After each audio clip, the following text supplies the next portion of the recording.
જેમ દ્વારકા ધામ પવિત્ર છે એમ દ્વારકા જવા માટેના હરેક રસ્તા પવિત્ર લાગે છે ને એટલા જ સુંદર છે, કુદરતી દ્રશ્યોથી ભરપૂર છે.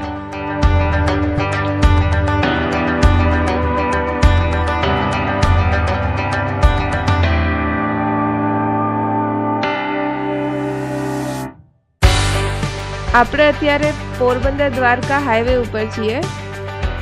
અહીંયાથી દ્વારકા માત્ર હવે 40 કિલોમીટર છે.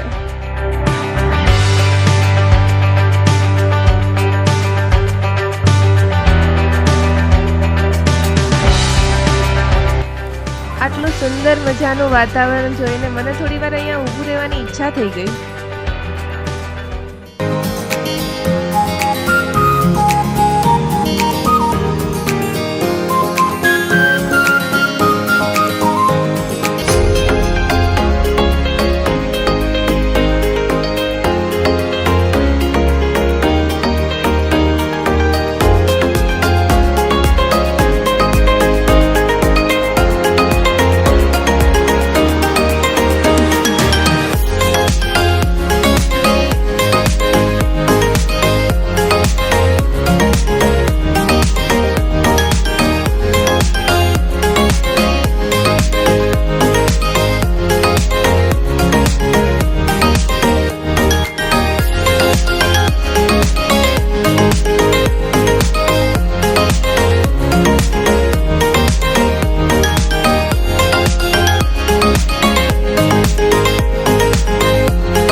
હવે આપણે પહોંચી ગયા દ્વારકા ને સામે દેખાઈ રહ્યું છે દ્વારકાધીશનું મંદિર.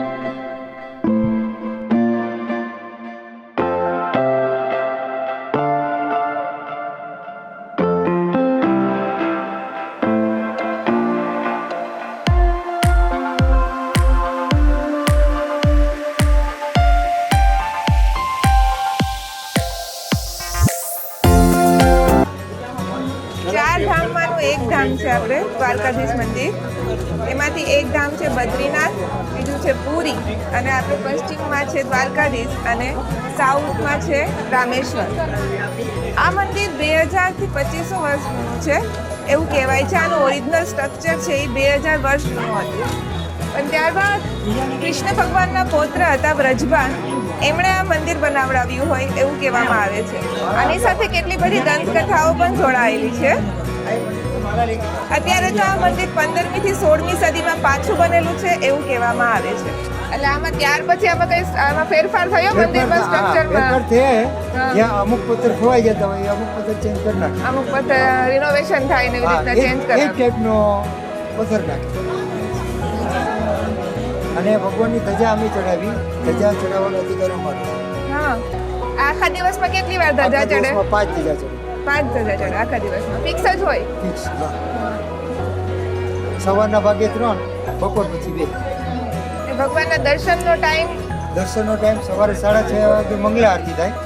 અને 9 વાગ્યા સુધી 8 વાગ્યા સુધી દર્શન રહે. 8 થી 9 ભગવાનને સ્નાન કરાવે એટલે 1 કલાક પડદો આવે. પછી 9 વાગ્યા પછી દર્શન ખુલ્લા હોય 1 વાગ્યા સુધી.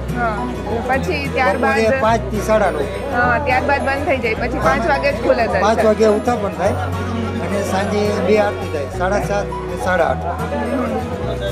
તમારે દર્શન કરવા માટે આવવું હોય તો સવારથી લઈને 6 વાગ્યાથી લઈને બપોરે 1 વાગ્યા સુધી આવી શકો અને ત્યારબાદ 5 વાગે દર્શન ખુલે.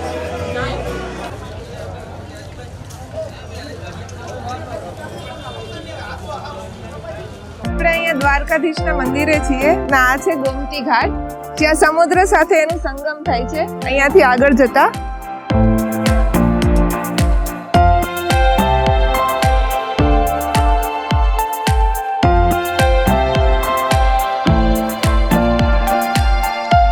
ગોમતી ઘાટ ઉપર બોટિંગ પણ થાય છે. હા, થોડું ચાર્જેબલ છે, પણ તમે ગોમતી નદી અને સમુદ્ર બંનેની એક સાથે જો તમારે મજા લેવી હોય તો તમારે બોટિંગ અહીંયા આવીને કરવું જોઈએ.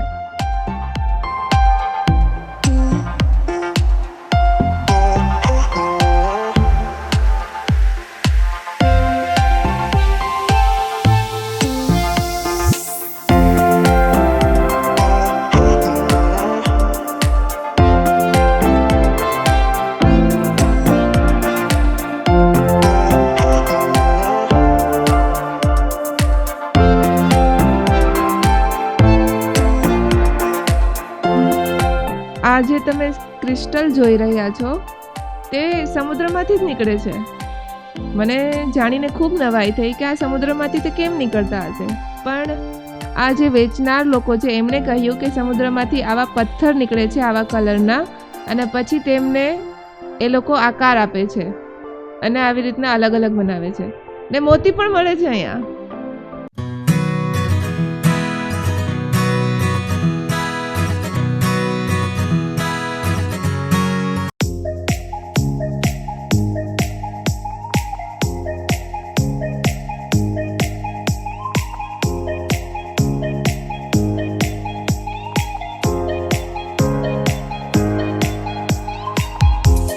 બાલકૃષ્ણના વસ્ત્ર પણ મળે છે, તમે જોઈ શકો છો કેટલા સુંદર છે. કૃષ્ણ ભગવાનનું બાળ સ્વરૂપ છે.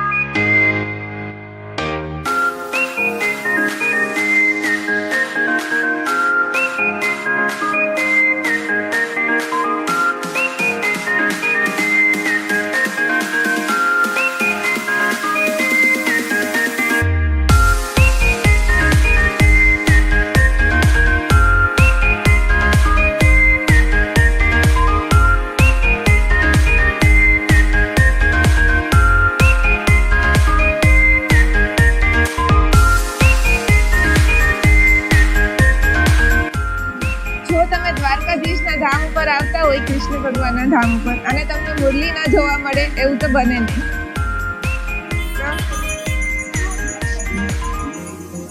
આ વાંસની બનેલી હોય ને,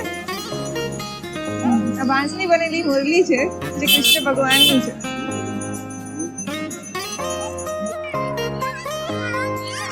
અહીંયાથી તમે જોઈ શકો છો કે આ ગોમતી નદી છે, પેલો સમુદ્ર છે, જેની સાથે તેનો સંગમ થાય છે.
પાંડવો એના વનવાસ દરમિયાન આ સ્થળે આવ્યા હતા એમના પૂર્વજોના પિંડદાન માટે, અને અહીંયા આવીને જોયું તો ચારે બાજુ સમુદ્ર ય સમુદ્ર, બસ ખારું પાણી. પછી 5 ઋષિએ એમની મદદ કરી અને 5 નદીઓનું આહ્વાન કર્યું. ચારેય બાજુ ખારો સમુદ્ર હોવા છતાં આ 5 કુંડનું પાણી એકદમ મીઠું છે.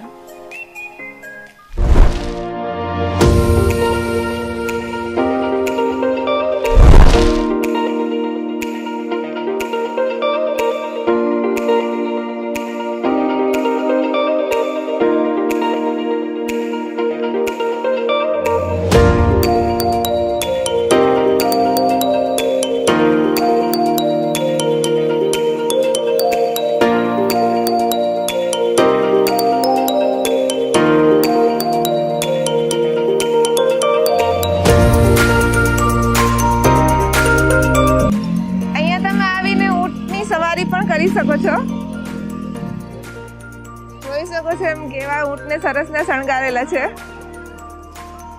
આ ઊંટને તો અતિશય સરસ રીતે શણગારેલ છે. મને થોડો ડર લાગે છે એટલે હું નહીં બેસું, પણ તમે ઊંટની સવારી કરી શકો છો અહીંયા.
તમે રણમાં ચાલતા ઊંટ તો જોયા જ હશે, પણ તમે પાણીમાં ચાલતા ઊંટ જોયા ક્યારેય?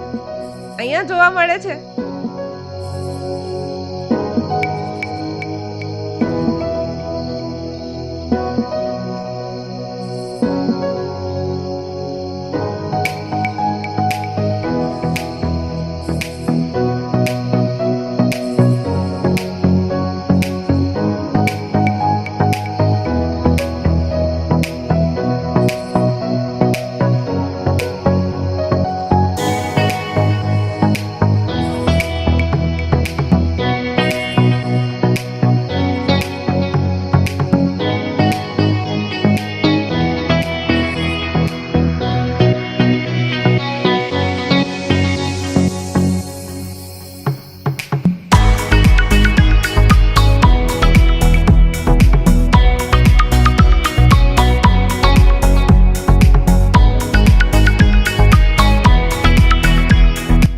જો તમે ગુજરાતમાં આવો છો તો સૌરાષ્ટ્ર અને કચ્છ બાજુ અહીંયાની ફેમસ લોકલ સવારી જોવા મળે છે.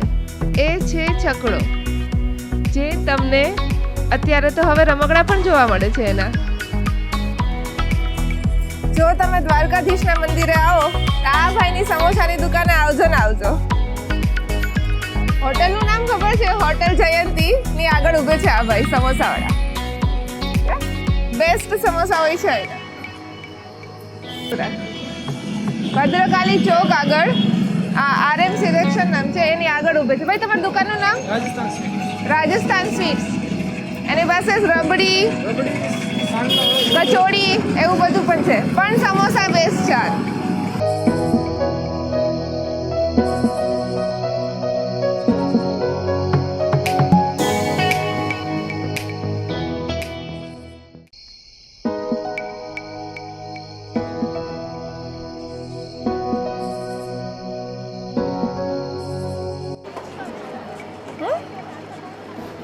તો આપણે હવે નાગેશ્વર પહોંચી ગયા છે.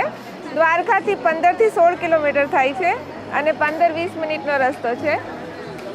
જેમ તમે જોઈ જ રહ્યા છો મારી પાછળ શંકર ભગવાનની મોટી મૂર્તિ છે, જે પથ્થરમાંથી બનાવી ગયેલી છે ને 12 જ્યોતિર્લિંગમાંની એક જ્યોતિર્લિંગ છે આ નાગેશ્વર. તો આપણે હવે અંદર જઈશું ને અંદર જઈને પરમિશન લઈશું કેમેરાની.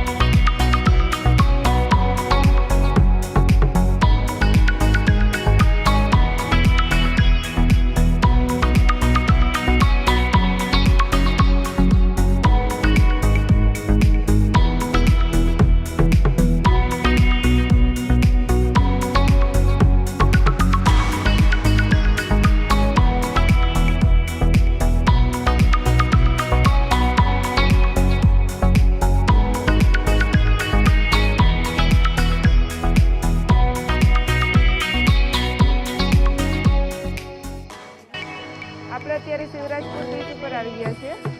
અહીંયા આજે રવિવારના લીધે ખૂબ જ ટ્રાફિક છે, જોવા મળે છે. ને અહીંયાની ટિકિટ એક પર્સનની 30 રૂપિયા ટિકિટ છે. આ બીચ ઉપર જવાનો રસ્તો છે. ભારતના ટોટલ 8 બીચને એક સાથે બ્લુ ફ્લેગ મળેલ છે. એમાંથી આ એક બીચ છે શિવરાજપુર બીચ, જેના 33 ક્રાઇટેરિયા છે. તેના ઉપર એને બ્લુ ફ્લેગ મળેલ છે. તો આપણા માટે બહુ સન્માનની વસ્તુ છે કે ગુજરાતમાં આવેલ આપણા એક બીચને બ્લુ ફ્લેગ મળેલ છે. એની આગળની ડિટેલ્સ આપણે આગળ જઈને જોઈશું. તો આ બીચના 33 ટોટલ ક્રાઇટેરિયા છે. એમાંનો એક છે નો પ્લાસ્ટિક ક્રાઇટેરિયા. અને આ દરિયાનું પાણી અઠવાડિયે લેબ ટેસ્ટ માટે જાય છે. તો લાગે છે ને, ક્યાંનું બીચ લાગે છે તમને? શું ગોવાનું લાગે છે? માલદીવનું લાગે છે? ના ભાઈ ના, આ શિવરાજપુર બીચ છે આપણા ગુજરાતનું. અહીંયા ઘણી બધી વોટર એક્ટિવિટી પણ તમને જોવા મળશે. એકદમ મસ્ત ક્લીન એન્ડ નીટ બીચ છે. આની ઘણી બધી ખૂબીઓના હિસાબે જ આ બીચને બ્લુ ફ્લેગ મળેલ છે. તમે જોઈ શકો છો કેટલું બધું પબ્લિક છે આજે.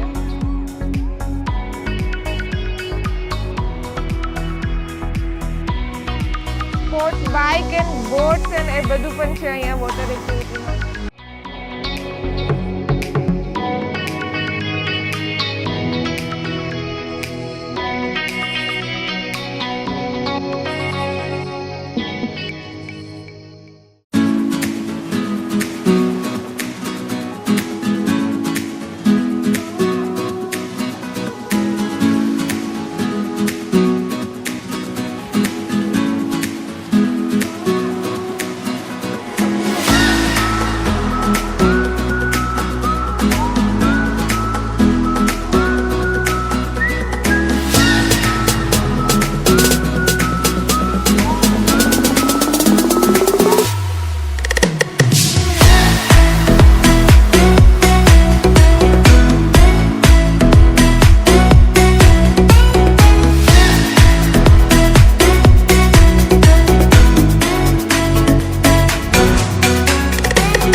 સુધી હતી. મને અહીંયા આવીને ખૂબ મજા આવી ને તમે પણ ક્યારેક આવજો અહીંયા અને મને કમેન્ટ બોક્સમાં કમેન્ટ કરીને જણાવજો કે તમારી ફેવરેટ ડેસ્ટિનેશન કઈ છે, તો હું તેના ઉપર વિડીયો બનાવવાનું વિચારીશ.